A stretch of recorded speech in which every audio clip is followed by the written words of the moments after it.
माऊलीचा आमच्या जत्रोत्सव असतो।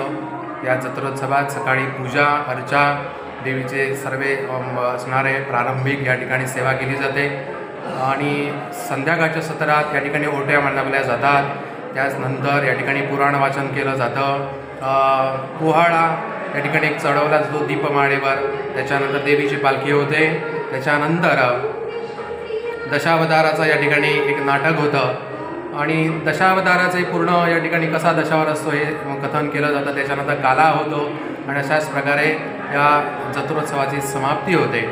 श्रीदेवी माऊलीचा महिमा असा आहे की ही देवी तुम्ही ज्यावेळी हाक माराल त्यावेळी नवसाला पावते।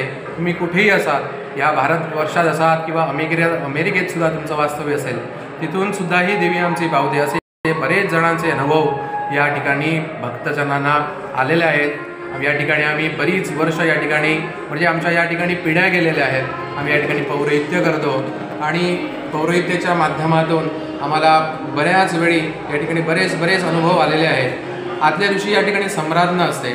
सम्राज्ञा म्हणजे देवीला नैवेद्य केला जातो। जसे देवीचं मुख्य पान वाढलं जातं, देवीच्या सपरिवार देवतांना नैवेद्य वाढला जातो, तशी ही पानं त्याप्रमाणे सगळ्या देवतांना वाढवून या ठिकाणी गारणं होऊन सम्राज्ञेचा कार्यक्रम हा आदल्या दिवशी पार पडतो।